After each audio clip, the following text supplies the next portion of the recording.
देवताओं के राजा इंद्र ने देखा कि युवा तपस्वी त्रिशिरा की साधना तेजी से बढ़ रही है। इससे इंद्र के मन में डर पैदा हुआ कि कहीं ये महान तपस्वी आगे चलकर दानवों का साथ न दे दे। इसी डर ने इंद्र को अधीर बना दिया और उसी भय में उन्होंने त्रिशिरा की हत्या कर दी। जब त्रिशिरा के पिता ने अपने पुत्र का शरीर देखा तो वे शोक और क्रोध से भर उठे। प्रतिशोध की अग्नि में उन्होंने एक शक्तिशाली यज्ञ आरंभ किया। उसी यज्ञ की अग्नि से जन्म हुआ एक भयंकर अग्निजन्मा नागासुर, वृत्रासुर। उसका विशाल रूप इतना डरावना था कि पर्वत भी उसके फनों की छाया में छिप जाएं। उसकी आंखों में सिर्फ एक लक्ष्य था, देवताओं का विनाश और सबसे पहले इंद्र का अंत। वृत्रासुर ने अपनी शक्ति से नदियों का प्रवाह रोक दिया, समुद्रों को शांत कर दिया और धरती पर भयानक सूखा फैला दिया। प्यास से तड़पते जीवों की चीखें दिशाओं में गूंजने लगी। कोई भी देवता उसकी शक्ति के आगे टिक नहीं पा रहा था। निराश देवता अंत में भगवान विष्णु की शरण में पहुंचे। विष्णु ने शांत स्वर में कहा कि वृत्र कोई साधारण दैत्य नहीं है। उसे हराने के लिए ऐसा शस्त्र चाहिए जो किसी महान तपस्वी की हड्डियों से बनाया जाए। देवता तुरंत दधीची ऋषि के पास पहुंचे और पूरी बात उन्हें बताई।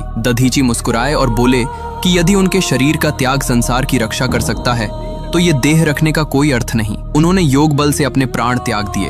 उनका शरीर भस्म हो गया और पीछे रह गईं उनकी दिव्य तेजस्वी हड्डियां। इन्हीं हड्डियों से देवताओं ने वज्र का निर्माण किया, एक ऐसा शस्त्र जिसे कोई रोक नहीं सकता था। इंद्र ने वज्र अपने हाथ में उठाया, ऐरावत पर सवार हुए और वृत्रासुर का सामना करने निकल पड़े। कई दिनों तक भयानक युद्ध चलता रहा। आकाश कांप उठा, दिशाएं हिलने लगीं और ऐसा लगा जैसे सृष्टि डोल रही हो। युद्ध के अंतिम क्षण में इंद्र ने अपनी पूरी शक्ति एकत्र की और दिव्य वज्र को वृत्रासुर की ओर फेंक दिया। वज्र ने उसके कठोर शरीर को चीर दिया और एक गगनभेदी गर्जना के साथ वो विशाल नागासुर धराशायी हो गया। उसके गिरते ही नदियों के रास्ते खुल गए, रुका हुआ जल उमड़ पड़ा, धरती पर फिर जीवन लौट आया और संसार ने राहत की सांस ली।